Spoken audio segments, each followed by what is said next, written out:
Hoy es el juicio final, o mejor dicho, hoy vamos a ver el juicio final. A ver, uno se asustó, ¿por qué?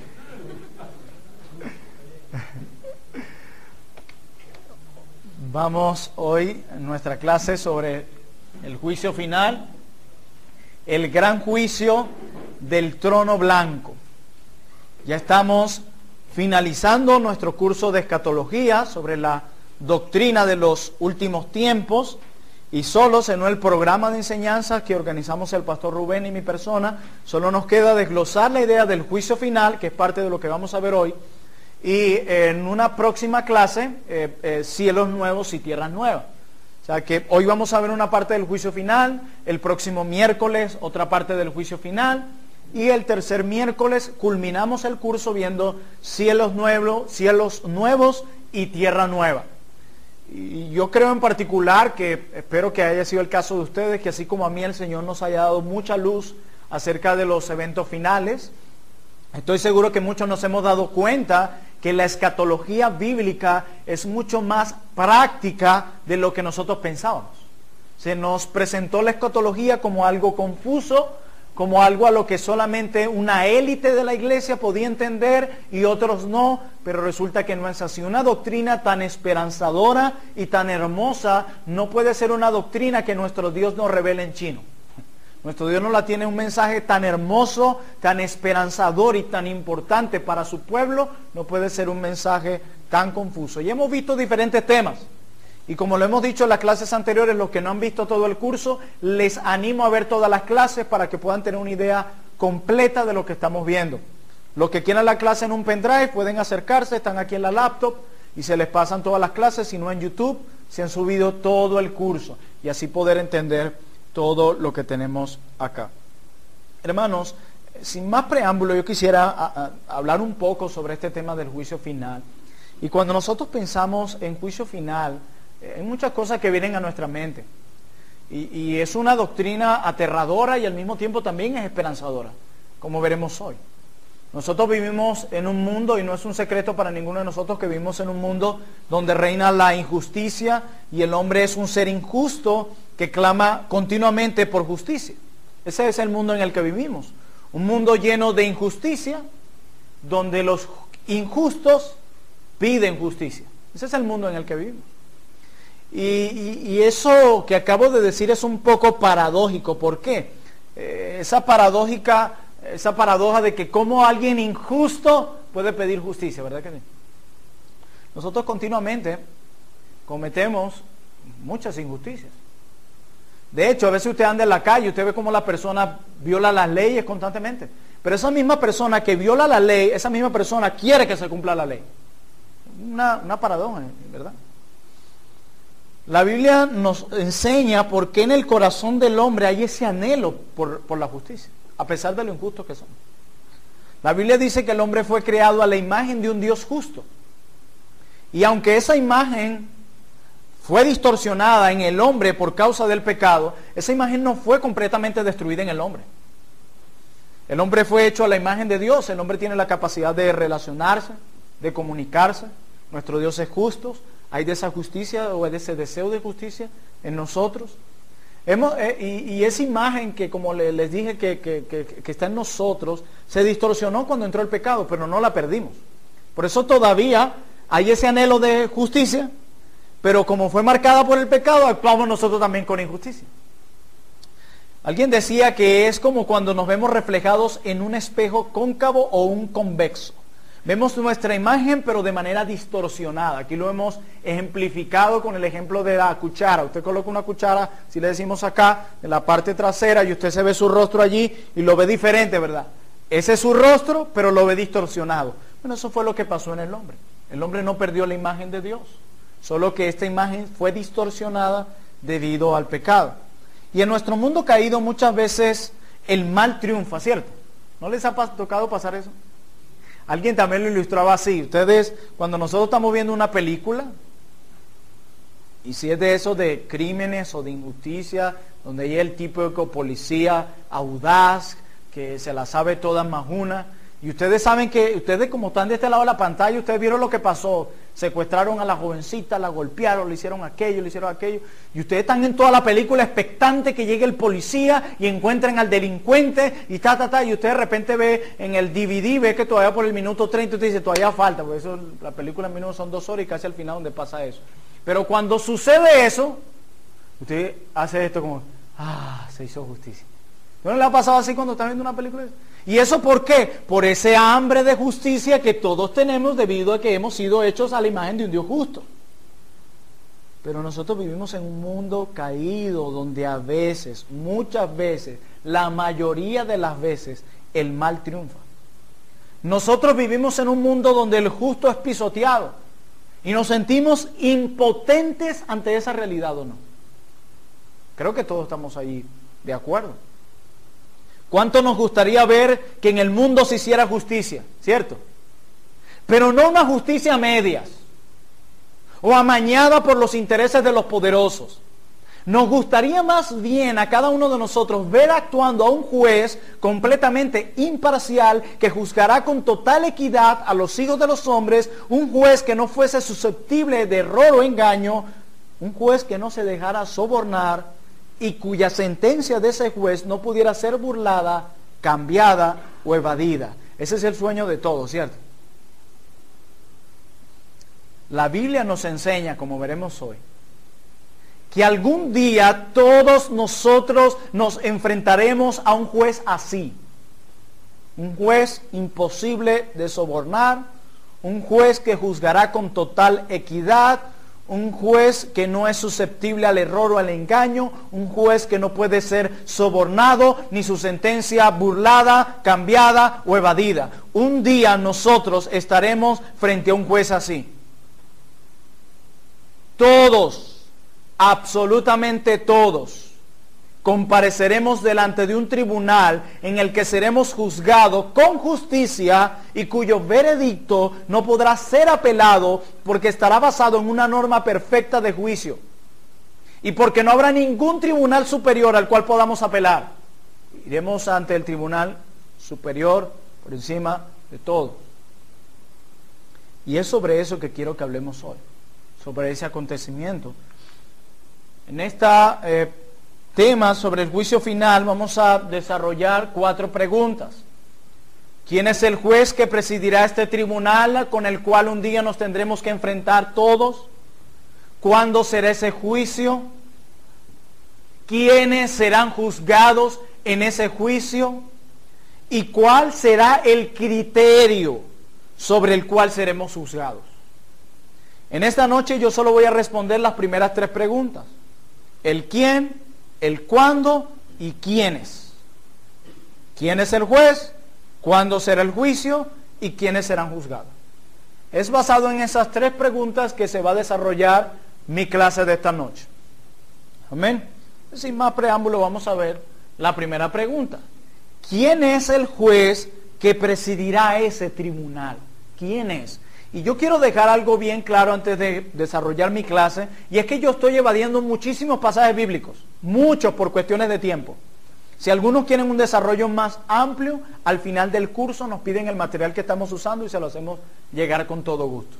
Estamos evadiendo muchos textos bíblicos por cuestiones de tiempo, pero voy a tratar de dejar los que he considerado más apropiados. Vamos a desarrollar esta pregunta, el quién. ¿Quién es el juez que va a presidir este tribunal? Vamos a dejar que sea la palabra de Dios la que responda. Apocalipsis capítulo 3 versículo 21. El libro de Apocalipsis es un libro que ya entendemos su idea, su género literario, lo hemos citado mucho en este curso.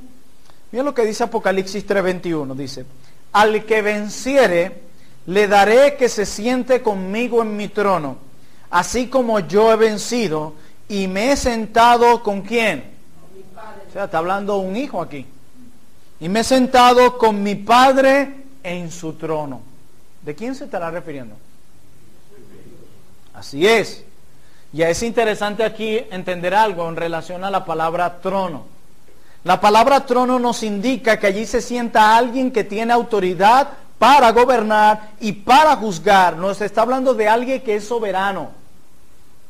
Por otra parte, se nos quiere indicar que ese juez soberano gobierna sobre todos sus asuntos con equidad y justicia. ¿Por qué, pastor? ¿Cómo usted sabe no solamente que ahí se sienta un Dios soberano que gobierna con equidad y justicia? ¿Por qué? Porque ese es un gran trono blanco, un trono inmaculado, un trono puro, un trono justo, un trono santo, perfecto, y sobre ese trono Juan vio uno sentado.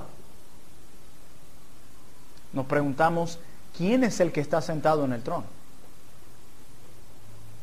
Y quiero de nuevo desarrollar un poco más la idea del trono aquí. Juan está hablando aquí en un lenguaje simbólico, no lo olviden. Dios es espíritu, ¿cierto? Por lo tanto, cuando aquí se habla de un trono y de que Dios el Padre está sentado en él, debemos entender que se está hablando de la autoridad de Dios y de su gobierno sobre todas las cosas creadas. No nos imaginemos a un señor con barba blanca, una vara preciosa, unas vestiduras inmensas, sentado allí. No, Dios es espíritu. Ahí está hablando Juan en un lenguaje simbólico. Ese trono, Dios el Padre lo comparte con alguien, según Apocalipsis 3:21. ¿Con quién lo comparte? Con su Hijo.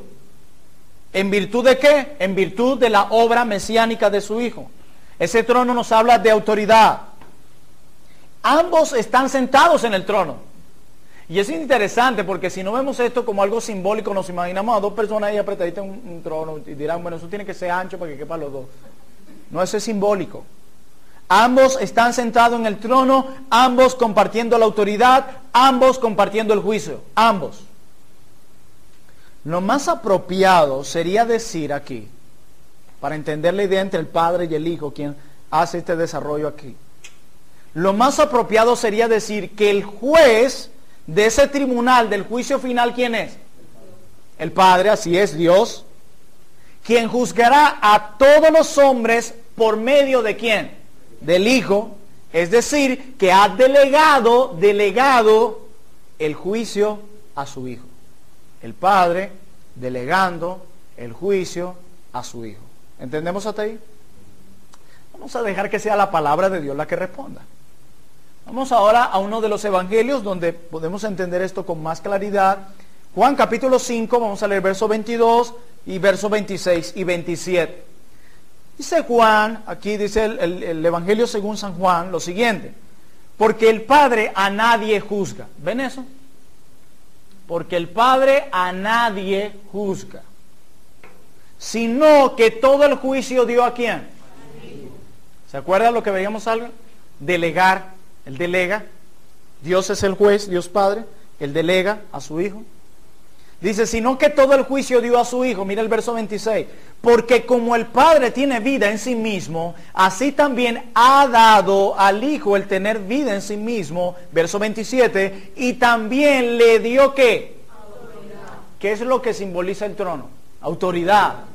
Le dio autoridad de hacer juicio por cuanto es el Hijo del hombre. El Padre delega la autoridad a su Hijo. El Hijo ha sido señalado por Dios el Padre para ser el juez de vivos y de muertos. ¿Qué nos muestra esto? Que hay una gran diferencia entre la primera venida de Cristo y la segunda venida de Cristo. Y Él no vendrá como el humilde carpintero. No vendrá nacido en un pesebre rodeado de animales. No vendrá a estar huyendo cuando el rey Herodes lo perseguía para acabar con su vida y huyendo con su familia. No vendrá para ser latigado y humillado en público, ni para ser colgado en un madero y humillado por los hombres perversos. No. La imagen que describe la palabra de Dios en la segunda venida de Cristo es totalmente distinta. Es un Cristo glorificado, con autoridad, con poder, juzgando a todos los hombres, incluyendo a los que lo colgaron en la cruz. Yo no me quiero imaginar la cara de Pilato cuando lo vea en la segunda venida. Impactante. Y este texto nos muestra una imagen distinta a la que muchos cuadros presentan de Jesús. Un Jesús afeminado. No, este es un Jesús con autoridad, en el cual todos los hombres deben temer. A juzgar con equidad, un juez que no será burlado, no te vas a poder justificar. Ese no es el carpintero. Entonces, ¿quién es el juez que presidirá el tribunal? Jesucristo será el juez. Jesucristo. ¿Por qué? Porque el Padre le ha delegado esa autoridad. Y el trono simbólico en Apocalipsis nos habla de autoridad. Y esa autoridad se la ha delegado el Padre al Hijo, donde nos dice Apocalipsis que el Hijo se sienta también en el trono. Hablando de la autoridad que posee. Esto es increíble. Imaginen al Cristo que leemos en los Evangelios. Vean al Cristo que también leemos en Apocalipsis. Ese Cristo glorificado. Yo estoy seguro que usted cuando ora piensa en el carpintero siempre. Oh Jesús, y se está imaginando el carpintero que no tiene donde recostar su cabeza. Oh Señor, en tu nombre, por tu misericordia. Se está imaginando al Cristo en la cruz. Es bueno pensar en este Cristo porque ese es Cristo ahora. Eso nos lleva a nuestra segunda pregunta. ¿Cuándo será ese juicio? Ya acabamos de ver quién es el juez que presidirá ese tribunal. Jesucristo será el juez. Amén. Ahora vamos a ver cuándo será ese juicio. Y yo quiero hacer una aclaratoria importante antes de desarrollar esta segunda pregunta. Y es la siguiente. Es muy difícil, me atrevo a decir imposible, presentar un esquema detallado en orden de todos los eventos profetizados en el libro de Apocalipsis. Es muy difícil, casi imposible. Y esto quiero dejarlo claro. Las profecías bíblicas en la Biblia no pretenden ser una historia detallada escrita de antemano, ya que ese no fue el propósito de Dios, decía alguien, ya que eso hubiese satisfecho nuestra curiosidad por los eventos futuros. Más bien Dios, quiero que sepan, Dios no pretende satisfacer a los curiosos a través de su palabra, sino más bien alimentar a las ovejas y llamar a los pecadores al arrepentimiento. Dios no inspiró a los escritores sagrados para entretener cabras, sino para alimentar ovejas. Y esto lo hizo así. Con esto en mente, podemos decir con certeza que el juicio descrito en nuestro pasaje será llevado a cabo al final de esta era presente, o sea, al final de este siglo, al final del aion, para dar paso al siglo venidero. Apenas culmine esta era presente, inmediatamente el juicio. ¿Entendemos eso? Yo necesito probarlo bíblicamente. Vamos a ver unos de los evangelios. Yo quiero ver cómo Mateo, inspirado del Espíritu Santo, redacta esto. Mateo 25, versos 31 al 32. Dice, pero cuando el Hijo del Hombre venga en su gloria, ¿qué venida se está refiriendo? Segunda, ¿cierto? Y ya nosotros sabemos por las clases anteriores que la segunda venida de Cristo se dará al final del siglo. De hecho, es el evento que inaugurará el siguiente siglo, ¿cierto? Y todos los ángeles con él. Entonces se sentará ¿en dónde? ¿Se acuerdan lo que es el trono? La autoridad que se le ha dado para ejercer juicio. Entonces se sentará en el trono de su gloria y serán reunidos delante de él todas las naciones y separará unos de otros como el pastor separa las ovejas de los cabritos. Esto que vemos aquí es el juicio, ¿cierto? ¿Cómo será? ¿Y con qué se conecta el juicio? Con su segunda venida. ¿Se dan cuenta? Inmediatamente Cristo viene por segunda vez, inmediatamente se conecta al juicio. Quiere decir que este juicio será llevado a cabo cuando el Señor Jesucristo vuelva. Pero quiero probarlo con otro texto. Vamos al Evangelio de Juan, Juan capítulo 5, versos 28 y 29. Recuerden que estamos respondiendo el cuándo. ¿Cuándo? Juan 5, 28 y 29 dice, no os maravilléis de esto, porque vendrá hora cuando todos los que están en los sepulcros oirán su voz. Y los que hicieron lo bueno saldrán a resurrección de vida, mas los que hicieron lo malo a resurrección de condenación. Entonces vemos otras relaciones. tenemos que hay una conexión entre la venida de Cristo y ahí inmediatamente resurrección de los muertos. ¿Están viendo los eventos cómo se conectan? Pero dice que inmediatamente cuando Cristo venga, que oigan su voz y se levanten de los sepulcros, serán juzgados ¿quiénes? Los que hacen lo bueno, los que han hecho lo malo, inmediatamente, ¿cierto? ¿Qué nos indica esto? Que aquí no estamos viendo una resurrección de cristianos 7 años antes de la segunda venida. Y luego una resurrección de judíos del Antiguo Testamento. No estamos viendo eso. No estamos tampoco viendo una resurrección de los que murieron durante la gran tribulación. Una resurrección de muertos después de la tribulación. Y luego una resurrección de impíos al final del milenio. No estamos viendo eso, ¿verdad? Eso más bien es un cóctel. Pero eso no lo estamos viendo ahí.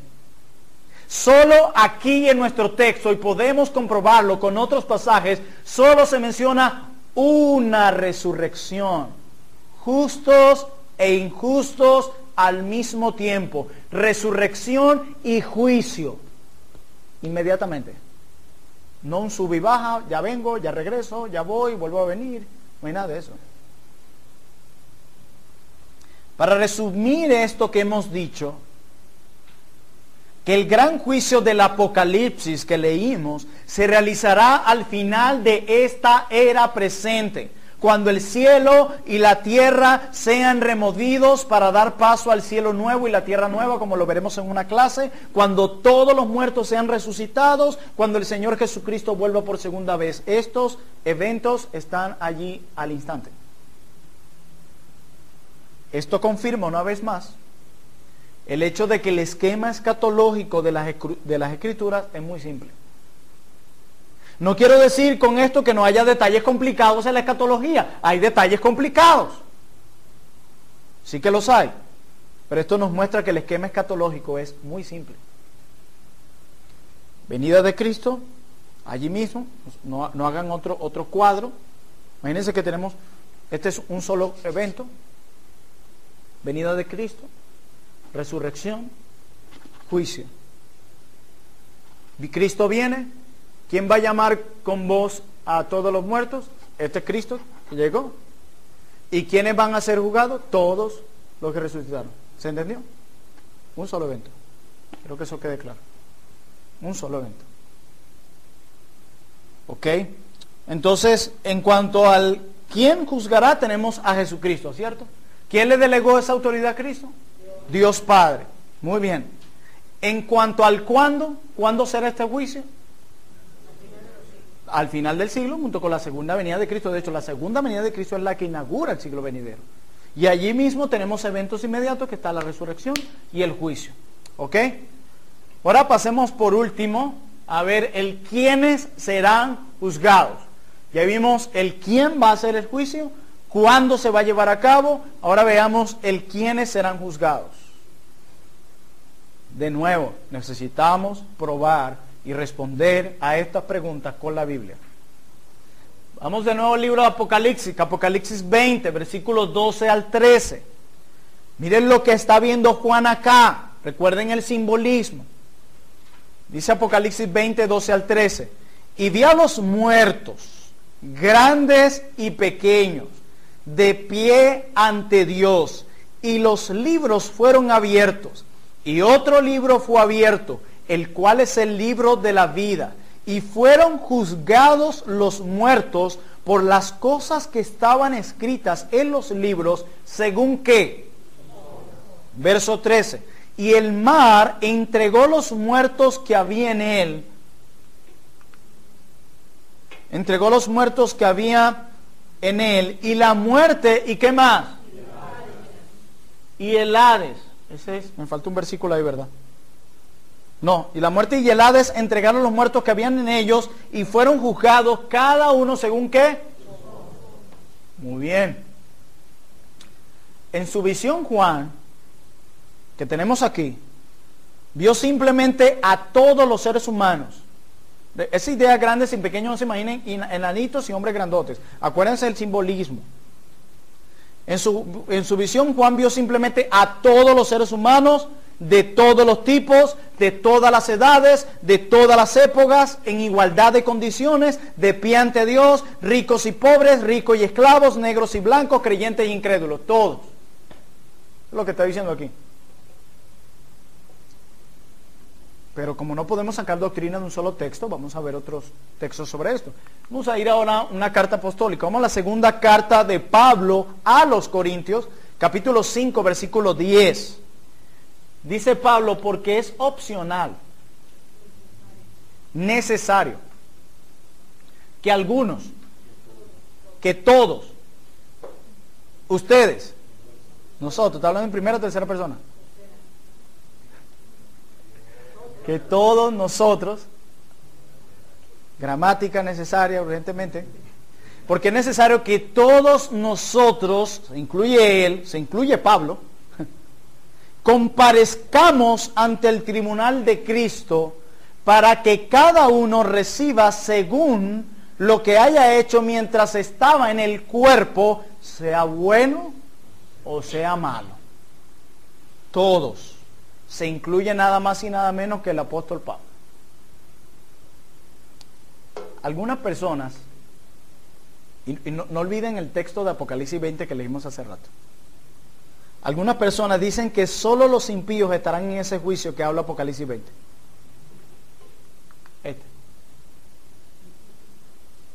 Que solo los impíos estarán acá.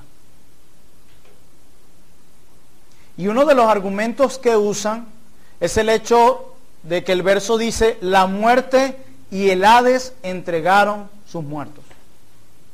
Esa frase que tenemos acá, muertos, ahora sí hermano, gracias, ahora sí. Y la muerte y el Hades entregaron a sus muertos. Ese versículo lleva a muchos a pensar, nada, esto se está refiriendo solo a impíos. ¿Por qué? ¿Cómo ellos llegan a esa conclusión? Porque ellos dicen que la palabra Hades significa infierno. Entonces, si todos esos que están acá son enviados al Hades y únicamente los impíos son enviados al infierno, este juicio es únicamente para impíos. Hay algo importante aquí. Si se habla aquí que se juzgaron los que estaban en el Hades, evidentemente no puede tratarse de cristianos, dicen ellos, porque las almas de los cristianos mueren y van al cielo. O sea, aquí se está hablando de impíos, dicen ellos. El problema de este argumento es que la palabra Hades en griego no siempre significa infierno. Inclusive pasa lo mismo con la palabra Seol en hebreo, no siempre significa infierno. Por eso hay que tener cuidado con eso. La palabra Hades es más bien usada en este pasaje para hablar, escuchen bien, figurativamente de la región a donde van a parar los muertos, las almas sin sus cuerpos, sea que estén en el cielo o en el infierno. En ese sentido podemos decir que todos los que mueren van al Hades, o sea que van a esa existencia donde el alma conscientemente estará separada del cuerpo, a eso se refiere. Repito, van a esa existencia donde el alma conscientemente está separada del cuerpo, ya sea en el cielo o en el infierno. Podemos probar esto de alguna manera. Lo voy a intentar probar. ¿Ustedes no se acuerdan que se dijo que cuando Cristo murió fue al Hades? ¿Han escuchado eso? Ok. Bueno, vamos a ver si es verdad lo que dice el pastor, que la palabra Hades no siempre significa infierno. Hechos 2, versículo 22 al 31. Varones israelitas, oíd estas palabras. Jesús Nazareno, varón aprobado por Dios entre vosotros con las maravillas, prodigios y señales que Dios hizo entre vosotros por medio de él, como mismo sabéis, a este entregado por el determinado consejo y anticipado conocimiento de Dios, prendisteis y matasteis por manos de inicuos, crucificándole. ¿Quién está hablando aquí? Pedro. Al cual Dios levantó, sueltos los dolores de la muerte, por cuanto era imposible, ¿qué cosa? ¿Por quién ella? La muerte. Verso 25. Porque David dice de él, ¿de quién? De Cristo.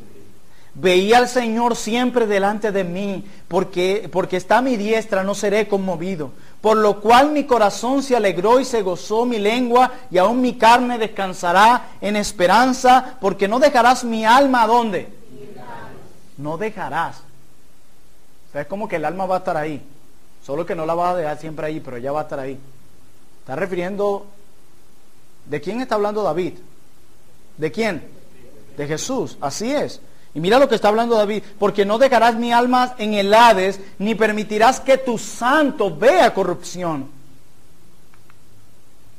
Dice, me hiciste conocer los caminos de la vida, me llenarás de gozo en tu presencia. Varones hermanos, se os puede decir libremente del patriarca David, que murió y fue sepultado, y su sepulcro está con nosotros hasta el día de hoy.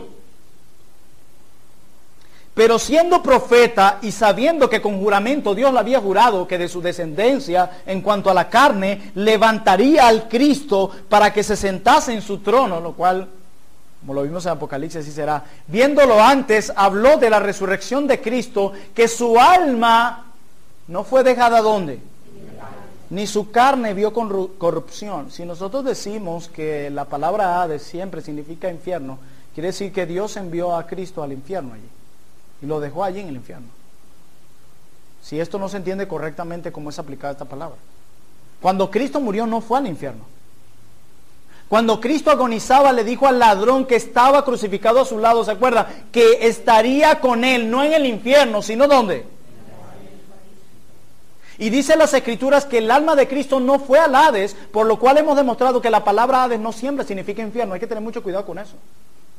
Porque esto va a contradecir muchas verdades teológicas de la Biblia. Cuando leemos en nuestro texto que el Hades entregó sus muertos, está diciendo simplemente en un lenguaje figurado que todos los que habían muertos fueron resucitados para presentarse en el tribunal de Dios, y ese todos incluye a los creyentes también. Así que ese pasaje de Apocalipsis 20 que vimos no se está refiriendo solo a impíos, a todos, como lo dice Pablo. Una prueba adicional la tenemos en el versículo 15 de nuestro texto, Apocalipsis 20. No lo tengo, ahí sí busquen en su Biblia. Apocalipsis 20, 15.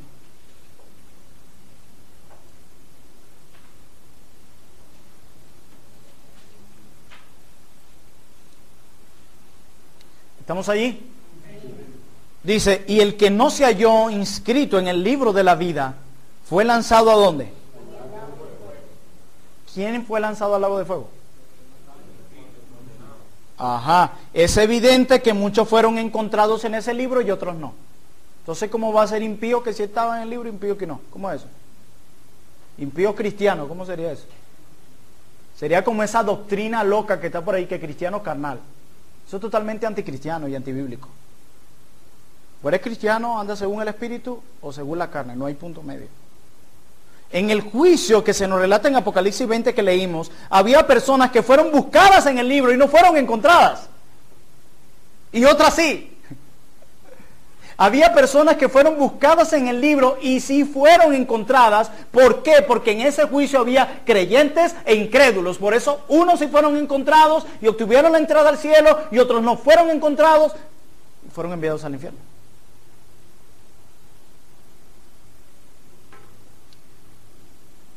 A estas alturas habrá algunas personas que recordarán lo que está escrito en Juan 5:24, que ya no había ninguna condenación para los que estaban en Cristo Jesús. Y lo mismo Romanos 8:1. Es cierto que no habrá condenación para los creyentes, es cierto, pero sí habrá un juicio donde todos seremos llamados a cuenta. Eso lo dice Pablo, es necesario que todos, y se incluyó él. Así que el texto que leímos de Apocalipsis, donde Juan dice que vio a hombres de blancos y negros, esclavos y libres, de toda época, de toda tribu, de toda nación, religión, presentados delante de Dios, Juan estaba viendo a creyentes incrédulos. Por eso unos se encontraron en el libro para vida y otros no fueron encontrados. Si hubiese sido solo de incrédulos, ese texto está de más. Pero ese mismo texto nos arroja que habían los dos públicos allí. Mire lo que dice Hebreos 10:30. Pues conocemos al que dijo, mía es la venganza, yo daré el pago, dice el Señor. Y otra vez, el Señor juzgará a quién. Interesante. Martin Lloyd-Jones tiene un libro muy bueno titulado así. Hermanos, hay muchos creyentes que toman a la ligera sus vidas cristianas porque sencillamente no piensan en la realidad del juicio. Bueno, Romanos 8:1. No hay condenación para los que están en Cristo Jesús. Hermanos, matamos al texto.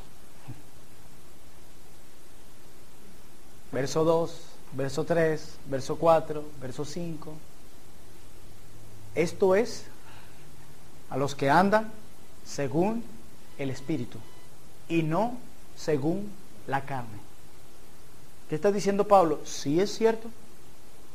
No habrá condenación para los que están en Cristo. Pablo, ¿y cómo se conocen los que están en Cristo? Los que andan según el Espíritu. Esos son los que no serán condenados. Pero el que anda según la carne está reflejando que no es de Cristo. Ese sí será condenado. Repito, es cierto que el creyente no debe temerle al juicio, en el sentido que sabe que no será condenado. Pero el hecho de que sabemos que tendremos que dar cuenta a Dios en ese día, todos, eso debe incentivarnos a luchar contra nuestras corrupciones y esforzarnos en el servicio del Señor. Un día darás cuenta que has hecho con todo lo que Dios te ha dado, si lo has puesto a su servicio para tu propio beneficio.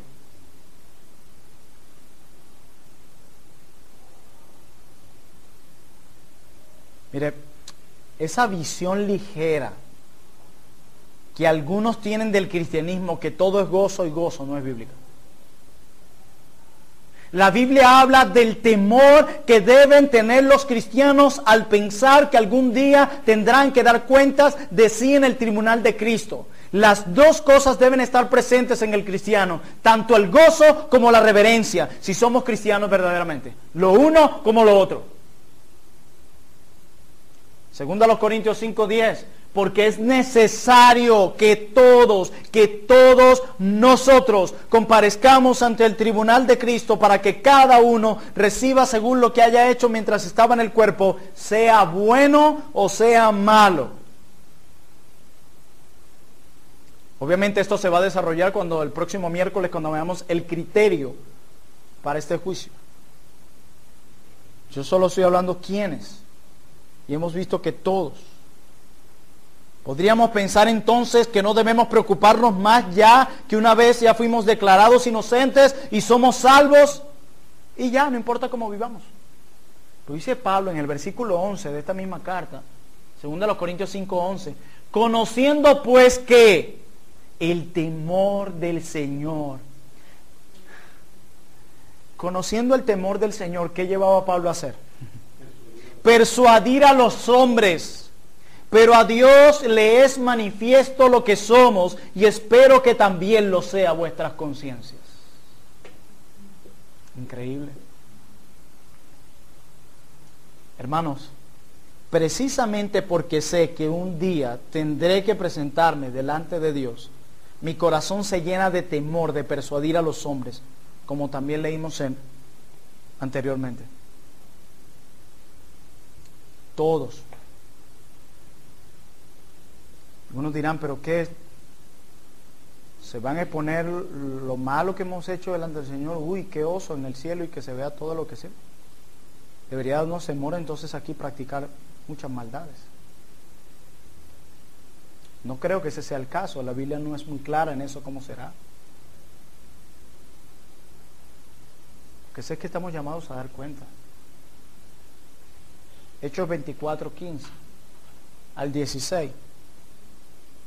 Teniendo la esperanza en Dios, la cual ellos también abrigan, de que ha de haber resurrección de los muertos, así de justos como de injustos.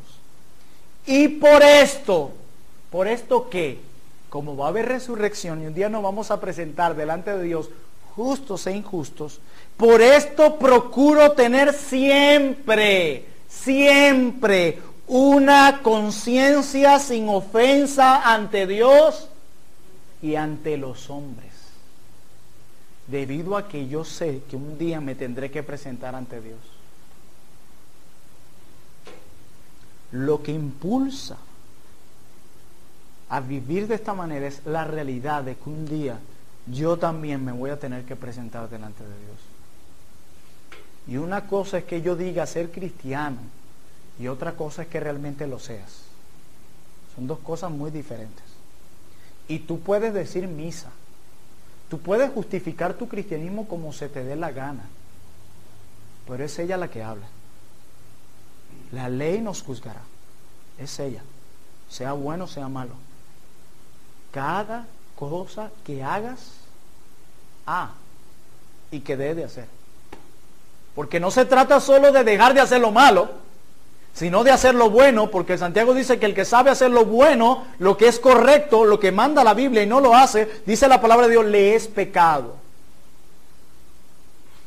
Y la Escritura aquí dice, mira, el saber que un día yo me voy a tener que presentar delante de Dios y dar cuenta de mi tiempo, de mis recursos, de mi vida, de todo. Eso pone en mí un deseo de evitar ofender a Dios y a los hombres. ¿Y saben quién está hablando aquí? Es el apóstol Pablo, a nada más y nada menos que a Félix, que precisamente Pablo le está diciendo que precisamente porque él cree en una resurrección de justos y de injustos, Pablo procura tener una vida sin ofensas delante de Dios y sin delante de los hombres. Pablo sabía que algún día tendría que rendir cuentas delante de Dios y por eso vivía como vivía. Más textos. Todos, recuerda que estamos viendo quiénes, todos, hermano mío, tú y yo, vamos a estar allí rindiendo cuentas. Tú dices, bueno, es que yo soy cristiano. Bueno, ¿y por qué vives según la carne? ¿Por qué te das un título que no te pertenece? Romanos 14, versículo 10 al 13. Pero tú, ¿por qué juzgas a tu hermano? O tú también, ¿por qué menosprecias a tu hermano? Mira lo que dice aquí, esto me encanta, hermanos. Porque algunos, o solo los impíos, porque todos, y mira esto, compareceremos ante el tribunal de Cristo. Porque escrito está, vivo yo, dice el Señor, que ante mí se doblará toda rodilla y toda lengua confesará a Dios. De manera que cada uno de nosotros dará a Dios cuenta de sí. Así que ya no nos juzguemos más los unos a los otros, sino más bien decidid no poner tropiezo u ocasión de caer al hermano. ¿Por qué? Porque un día tú también vas a dar cuenta delante del Señor. Debe haber un equilibrio en la vida cristiana entre la confianza que tenemos en Jesucristo y el temor y la reverencia que debemos tener al mismo tiempo. Y mientras más maduros seamos, más balanceados seremos en este aspecto. Gozo y reverencia, temor ante esta realidad de que un día tú y yo, escúchalo bien, nos vamos a presentar delante de Dios a rendir cuentas. Así que no juegues a ser cristiano. Cuando nosotros decimos eso del púlpito, lo decimos en serio, incluyéndonos.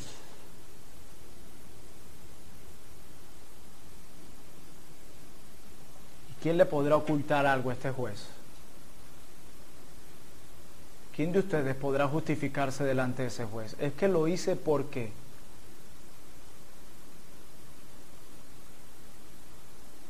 A veces vemos a Dios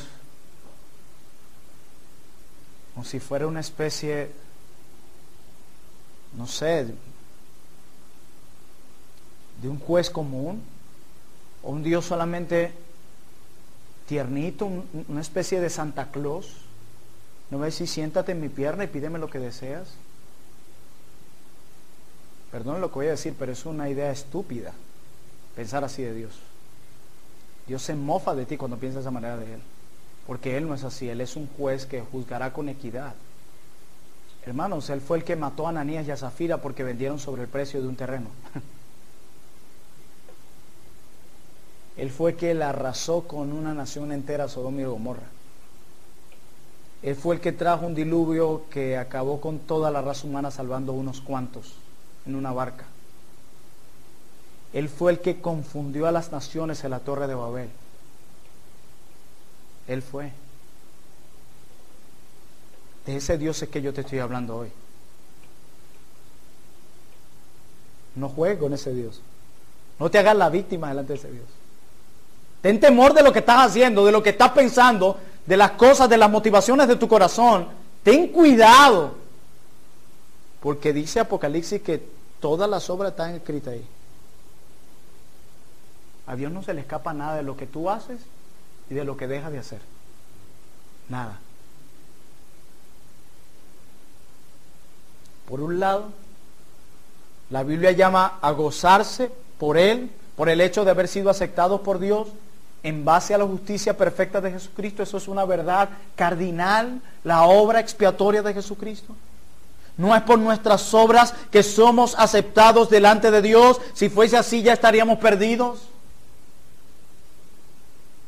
Pero también es claro que la Biblia no da pie a pensar de que porque somos salvos por la justicia de Cristo y no por nuestras buenas obras, entonces podemos ser ligeros con respecto a nuestro obrar. Y si hay alguna opción, dejemos que el apóstol Pedro nos dé el punto final sobre esta idea, porque nosotros muchas veces pensamos, como lo pensaban los receptores de la carta de Santiago, que como yo creí en Jesucristo ya eso es suficiente, y queremos tener el Evangelio y divorciamos el Evangelio de las demandas del Evangelio. Eso también es del Evangelio. El Evangelio está altamente relacionado con la salvación, ¿o no? Y la salvación no solo es justificación, es santificación, es perseverancia, es glorificación, ordo salutis. Nosotros vemos a un Cristo que salva y redime, pero un Cristo que dice, el que quiera seguirme, tome su cruz. Vamos a Juan 15 un momento, no lo tengo acá.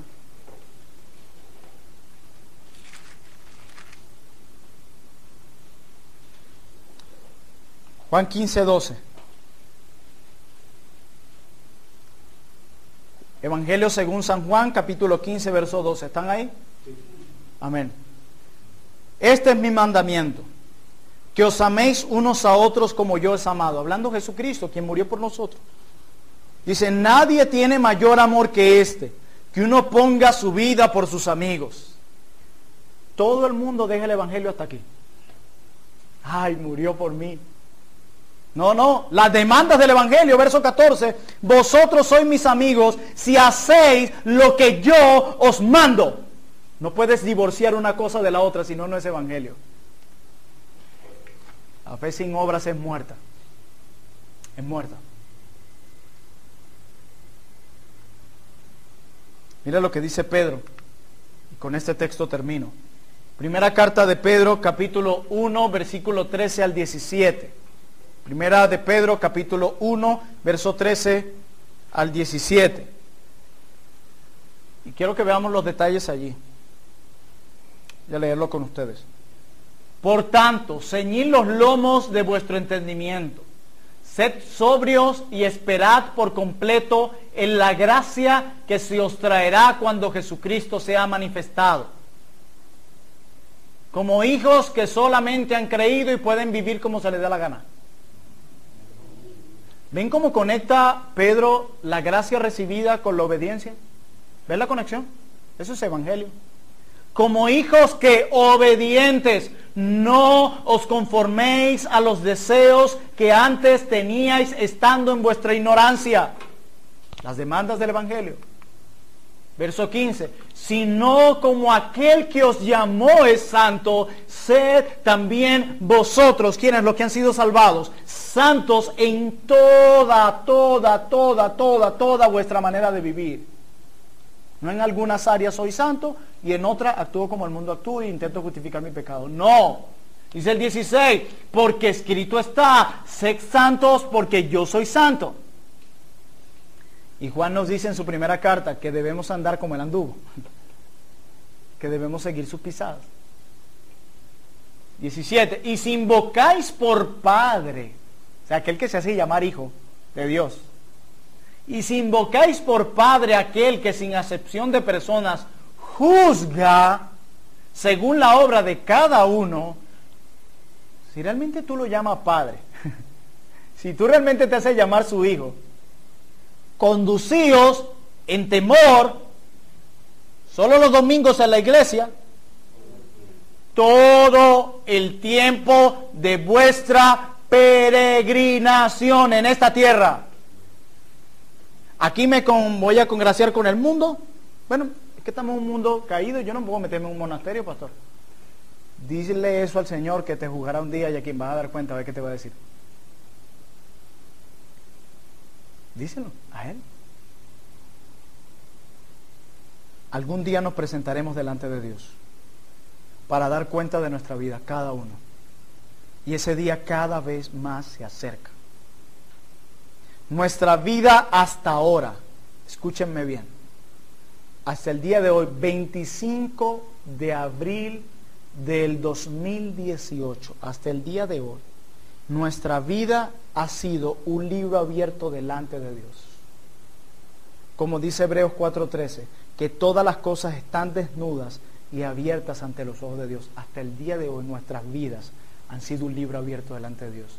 Todo lo que hacemos, hemos hecho y hemos dejado de hacer, todo ha sido un libro abierto delante de Dios. Justifícate delante de los hombres. Intenta engañar a los hombres, pero a Él no. Dice el salmista que Él conoce hasta los secretos del corazón. Conoce completamente todo lo que has hecho. Aún lo que solo has dejado en tu mente y no ha salido de tu boca, eso también. Aún lo que has hecho en oscuridad, en oculto, en privado, eso también.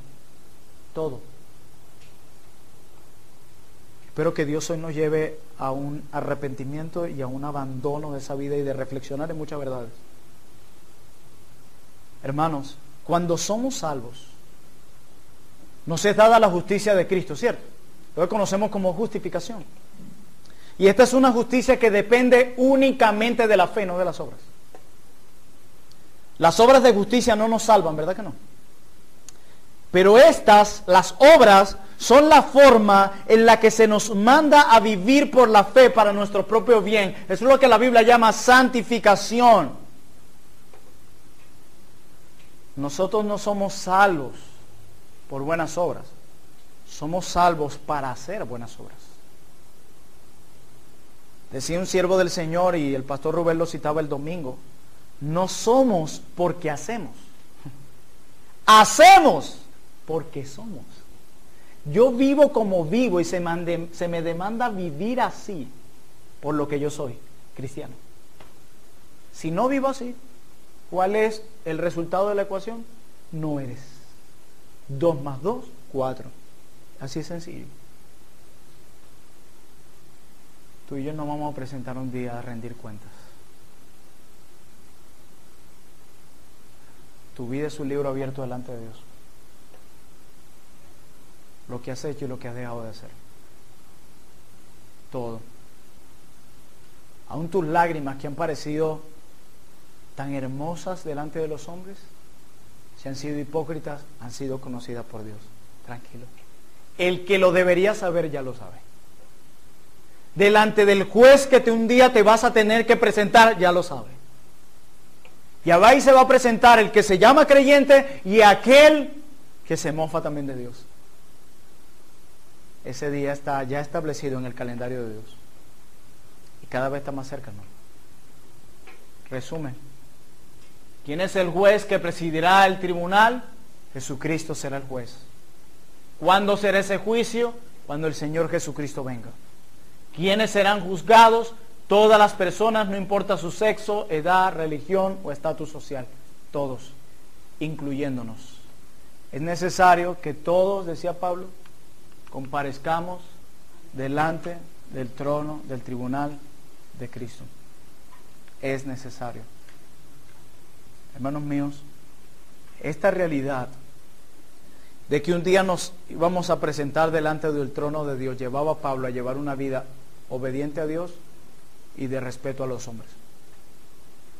O sea que no solo se trata de algo vertical, horizontal también. No solo se trata de buscar dar gloria a Dios, sino hacer bien a nuestro prójimo, de amar a nuestros enemigos. Un día tú y yo vamos a dar cuenta, hermano. Un día. Y muchos, ciertamente, como les decía, muchos cristianos dirán, bueno, pero no hay condenación. Imagino que dices eso es porque tú vives según el Espíritu, ¿verdad? Y si es así, amén. Porque así debe vivir un creyente. Pero de igual forma te vas a presentar delante del tribunal del Señor. Ambos, justos e injustos. Y yo espero que ninguno de los que estamos aquí nos toque escuchar de la voz potente de Dios. Nunca os conocí. Yo espero que eso no suceda. Examinemos nuestras vidas, porque esto que escuchamos aquí es una realidad y es en serio. Oremos.